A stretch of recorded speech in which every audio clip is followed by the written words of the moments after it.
Good afternoon, everybody. My name's Scott Gosling. I'm the National Practice Manager of Microsoft Solutions, and I'd like to welcome you to the Windows 365 Future of the Operating System webinar today. It's my pleasure to also introduce Andrew Lowson, who's a Global Black Belt from Microsoft in Windows 365, and also Sam Allett, who's in the pre-sales team from Data3 out of our Melbourne team, but as a national lead on Windows 365. Who is also going to present with me today. So you're in great company, and you've got some of the best minds in the country on Windows 365 on this session today.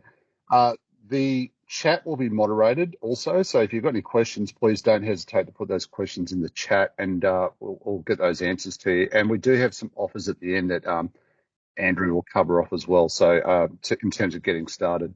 So with that, we'll get started on the session. So I think the first thing, I'm going to set a bit of a frame for where we're at from a delivery of a desktop service, and talk about how that's going to work. So I think this is a really interesting quote, and everybody will recognise Albert Einstein. But I think, learn from yesterday, live for today, and hope for tomorrow. But I think the key point of this quote is the important thing is to not stop questioning. How do you deliver your desktop experience right now?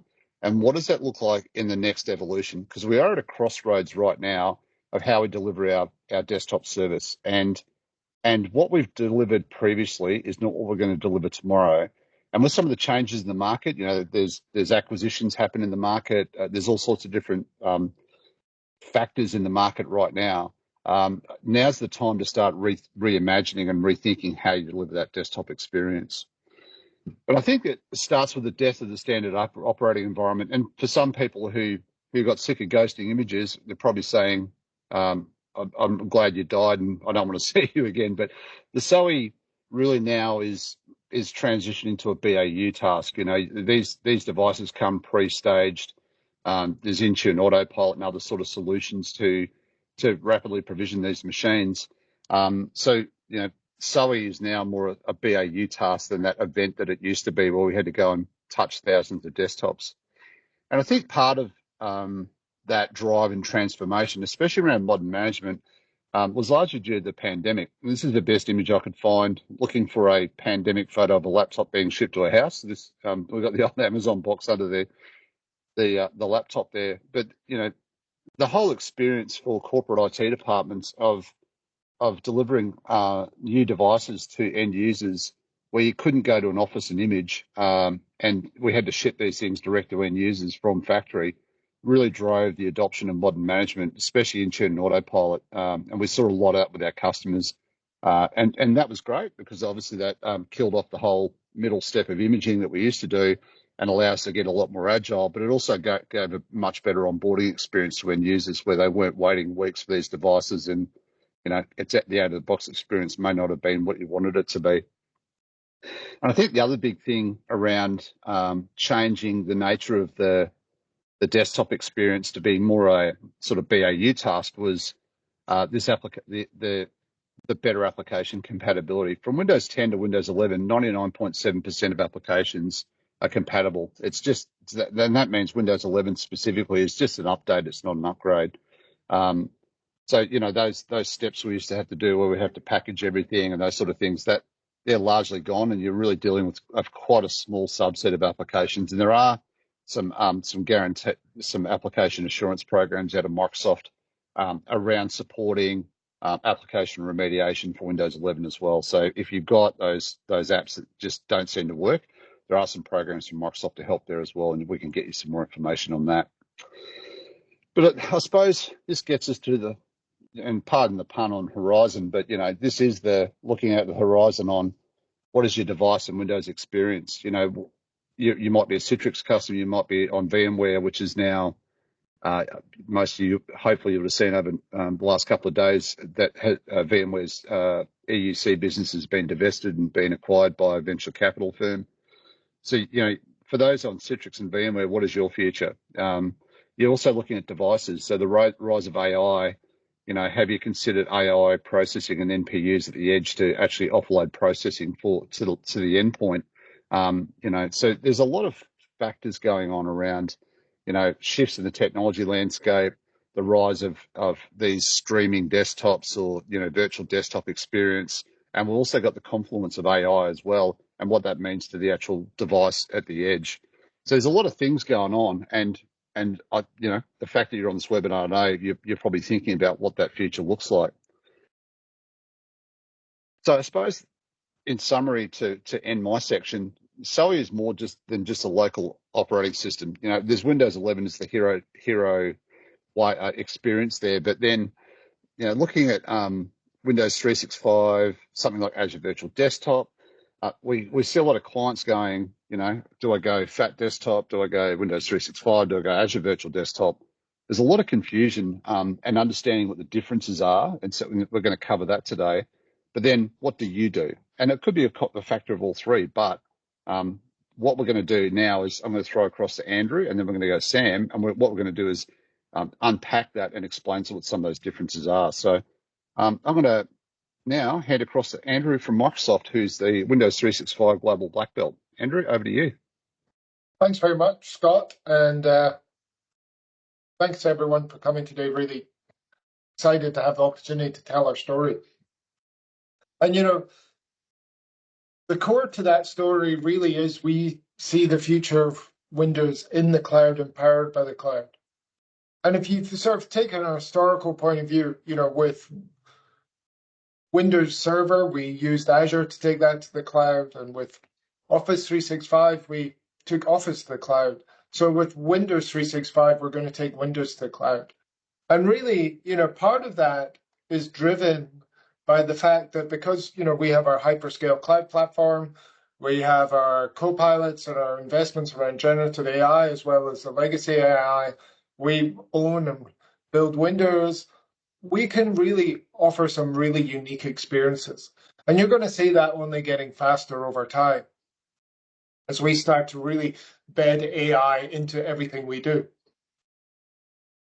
And, our strategy around moving Windows to the cloud has really been, amazingly given the rubber stamp by people like Gartner, who really see our strategy of moving Windows to the cloud and so the way we're going to go about it as being really leading. This is the first incarnation of the Magic Quadrant for Device as a Service. And, it's really unusual for one particular vendor to be positioned a lot further out than any other. And Scott talked about the flux in the market right now, but we at Microsoft believe we have a real opportunity to not only radically simplify customers' environment, but give them a firm foundation to go to the next generation of experiences.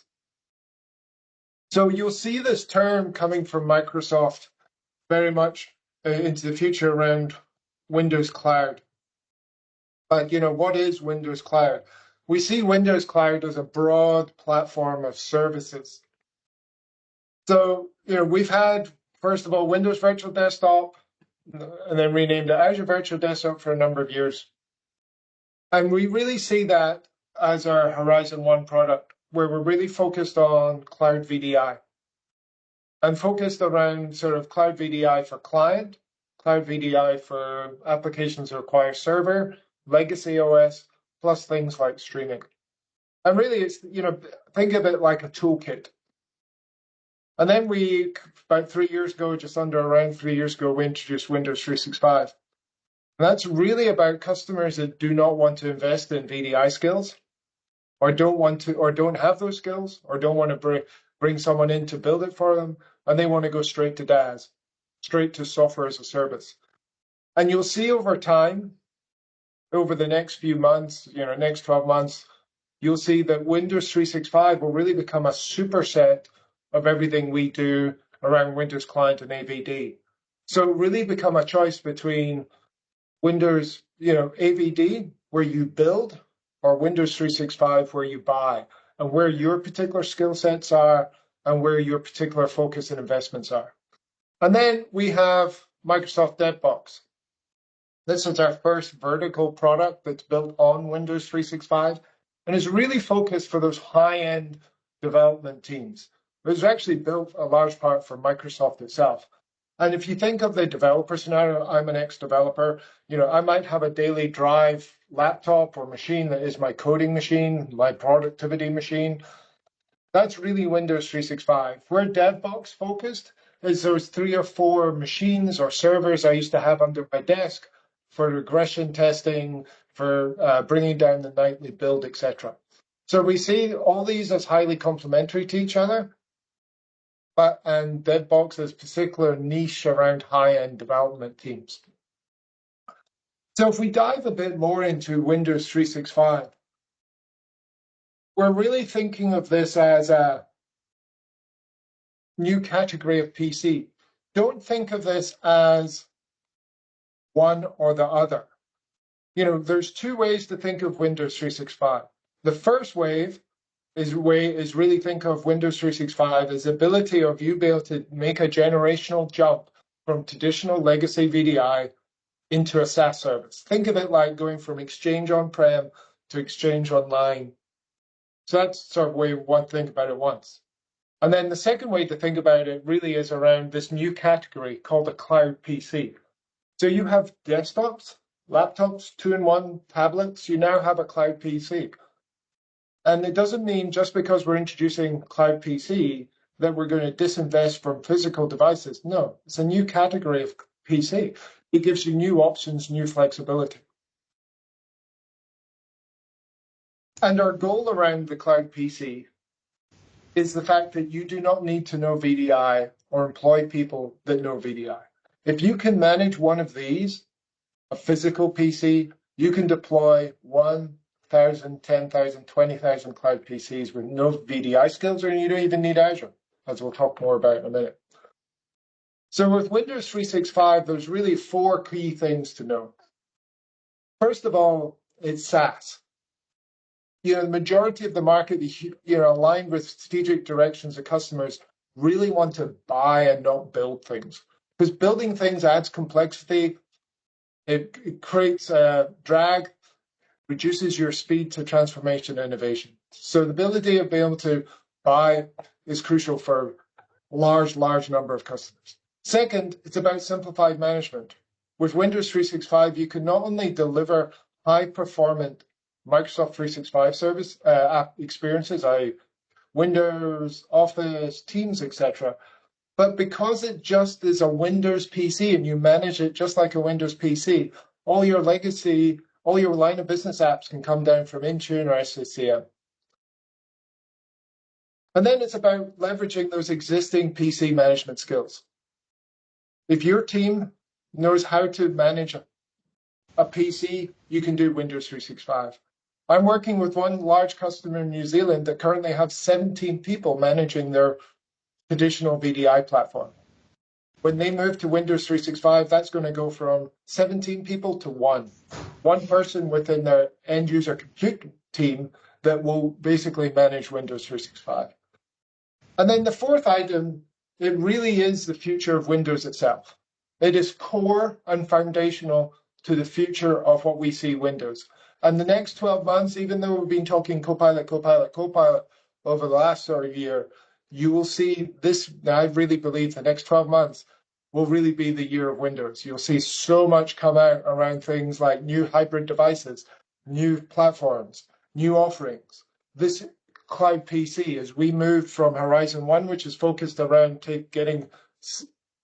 helping customers reduce complexity, reduce cost, increase speed of innovation, and get off legacy VDI with the disruption happening. And now we're moving into Horizon 2, where we have the opportunity to reinvent the information worker, the Windows experience inside organizations. So Windows 365 sort of comes in 2 flavors. And I always make the joke that, the reason me and 200,000 other people are employed at Microsoft is we get to explain our licensing to you. But if you think of Windows 365, it's really about choice. We have 2 available subscription models, and they can mix and match. So either of these can go from a 4 gig, 2-core machine right up to the largest GPU machine we have available today. So enterprise, that's 1 subscription, 1 user, 24/7 access. Think of it like you've given someone a laptop, they can use it whenever, wherever, however they want. And these cloud PCs are persistent machines, so they're persistent and personal, just like this device is to me. My OneDrive works the same way on this physical device as it does my cloud PC, my Outlook, my line of business apps, etc. And then we have Frontline. Ignore the name Frontline. It's not aligned with our Frontline SKUs. It was just named badly. It should have been called Flex, but for some reason, the brains trust the head office decided to call it Frontline.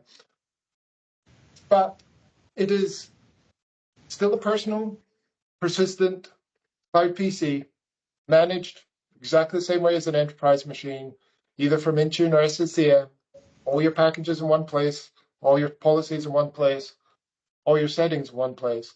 But the difference between Frontline and Enterprise is it allows you to give out individual cloud PCs for everyone, but have a set of subscriptions pooled at your tenant level. So think of that part-time access, shift-based. For every Windows 365 Frontline subscription of whatever machine type, you can spin up 3 cloud PCs, but only one person can access that cloud PC at a time. So that bundle of subscriptions is associated with the tenant, and then it comes on a first serve, first set basis. Now, we're going to have in the next couple of months a lot of exciting news to tell you around how we're taking Frontline forward to handle even more capabilities and more situations. So the one thing before I hand over to Sam, I just want to talk about, I just mentioned, is whether you choose Windows 365 Enterprise or Windows 365 Frontline or mix and match, as a lot of customers do. Think of this as, we talk a lot about evergreen software, evergreen services like Microsoft 365. With Windows 365, we're introducing the concept of evergreen hardware. As new compute capabilities come along, the need for AI, NPU, newer machines, newer chips, Windows 365 will follow that and will automatically upgrade users to the latest, fastest chipsets under the covers. So you will never be stuck in a position, and one of the cornerstones of why we're doing this is we do not want customers to be stuck in a position of they can't go to Windows 11 or whatever the Windows beyond 11 is because they're stuck on old hardware. Windows 365 really introduces the concept of evergreen hardware. So with that, I'm going to hand over to Sam, and he's going to dig in deep and deliver his expertise around what is the Windows in the cloud. So over to you, Sam. Awesome. Thanks, Andrew and Scott. So I want to put to you that true hybrid work is the ability to provide a consistent and secure user experience no matter how you choose to access Windows 11.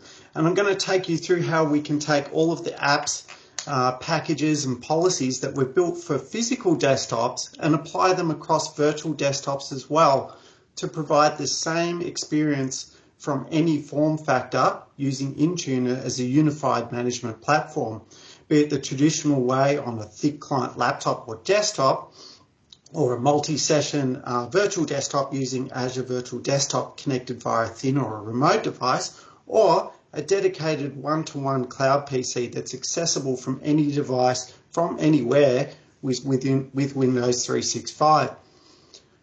But firstly, let's take a step back and look at device provisioning and all the key building blocks. And the days of bare metal imaging a PC and running a task sequence from Config Manager, bringing a computer back to IT to Pixie boot it, are well and truly done with Autopilot. Instead, we can now take the laptop from a factory image and layer on top an Autopilot deployment profile, which will configure either Entra ID join or hybrid join, configuration profiles, which are our settings, security baselines, which is our hardening, and our apps packages. And we layer these onto the operating system that's already there to create the desired and secure user experience that we require. But to those new to Intune, I'm going to give you a quick rundown of those essential building blocks before we talk further about virtual devices. And firstly, the first building block is a configuration profile. Now think of configuration profiles as the modern management replacement for group policy. almost all the key settings that we could configure with a GPO are available via configuration profiles. And we even see the name administrative templates in here when we're setting a wallpaper, as I've shown in this screenshot. But for legacy settings that are not available natively via Intune, we still have the option to import 8MX files.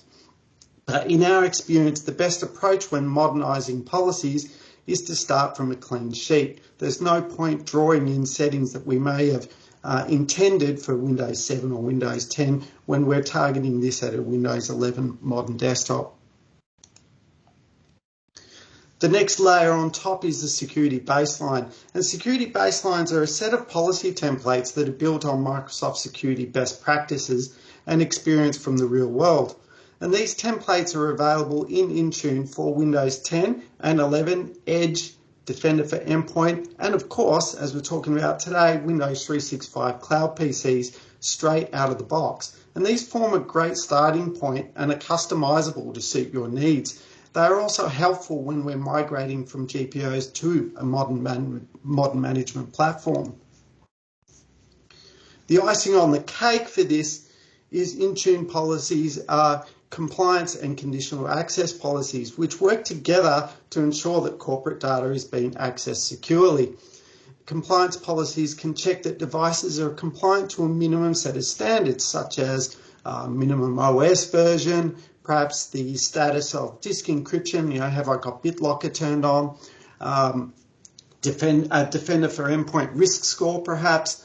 And then, for example, we can only grant access to corporate apps and data if the device is marked as compliant.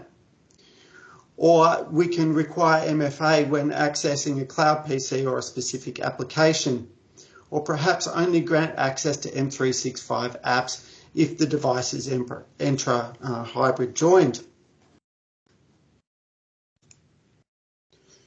So we can then take all of these same configuration profiles, security baselines and access policies that I've gone and built for my laptop fleet and then apply them to Windows 365 Cloud PCs to provide a very, very consistent user experience. And I can even secure it with support for Defender for Endpoint.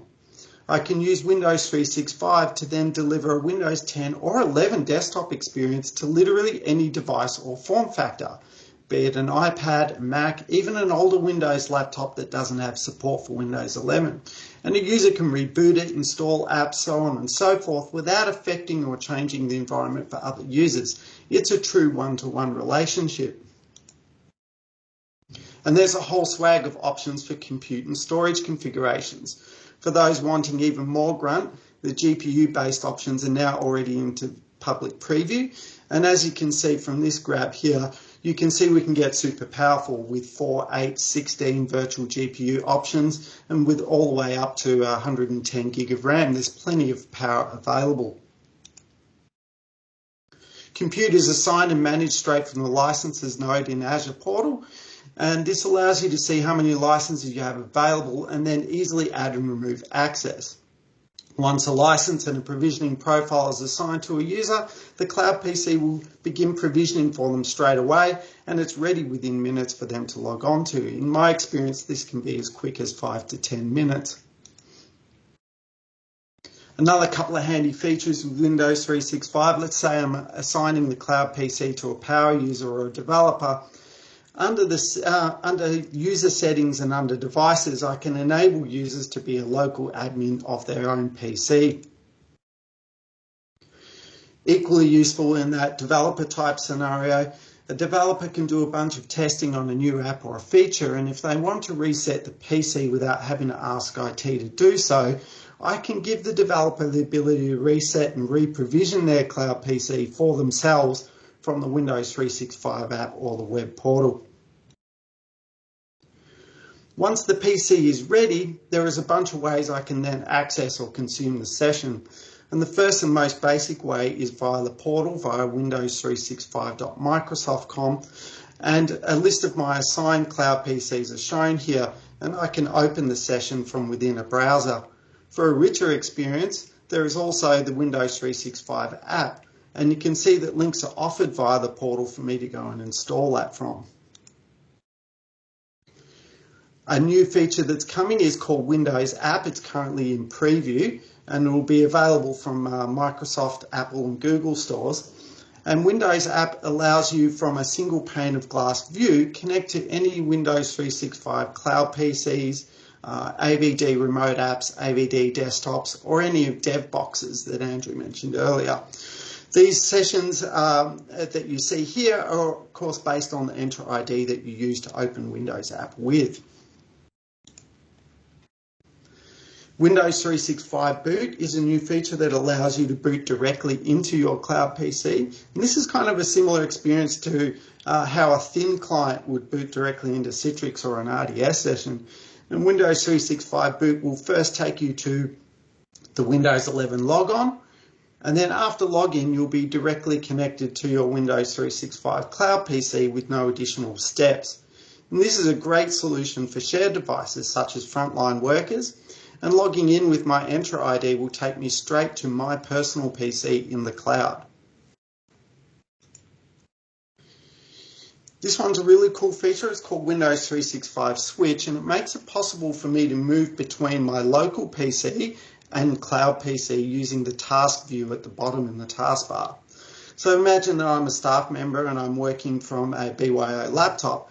I can use Windows 365 to provide a session with all my corporate apps and data, and then I can use Switch to easily switch between a corporate desktop image in Windows 365 and my own personal laptop. And this is just a closer up view of what Switch looks like, and you can see that I can easily move between my local desktop and my cloud PC. And conversely, when I'm in the cloud PC, I also get this view as well, and I can switch quite easily back to my local PC. Depending on how you want the network connectivity to work, there are a few different architectures that I'm going to take you through. And the first one is an Entra Join Microsoft Network mode. And the cloud PC in this mode is connected directly to Microsoft's virtual network within Microsoft's subscription. And connectivity in this instance is backed to your organization resources via your VPN solution of choice, be it AnyConnect, Global Protect, or Microsoft Always On VPN. And this is quite similar to working as if you're internet connected. In the second one, an Entra Join BYO network mode. In this mode, the cloud PC is Entra ID natively joined, and this time the cloud PC is connected to a VLAN within my Azure subscription. And we recommend that you configure this as a dedicated desktop PC VLAN within your Azure subscription. Now you can connect directly to your company resources without firing up a VPN connection. The third and final one is a hybrid joined BYO network mode. And in this particular mode, the cloud PC is Entra hybrid joined, and the cloud PC is connected to the VLAN within your Azure subscription as per the previous scenario. Now, in this mode, you can connect directly to your company resources both within Azure, but also back to my legacy on-premises resources such as file servers, print servers, applications, and so on and so forth. And that happens over a site-to-site VPN or an express route connection between Azure and on-premises. As a result of these architectures, I get great internet speeds from the cloud PC to the internet. And that's because my cloud PC is connected directly to Azure, and the internet speed is really quite impressive. This screenshot is from my own demo environment just last week, and you can see in here that I'm easily getting 2 gig up and gig down, no problems at all.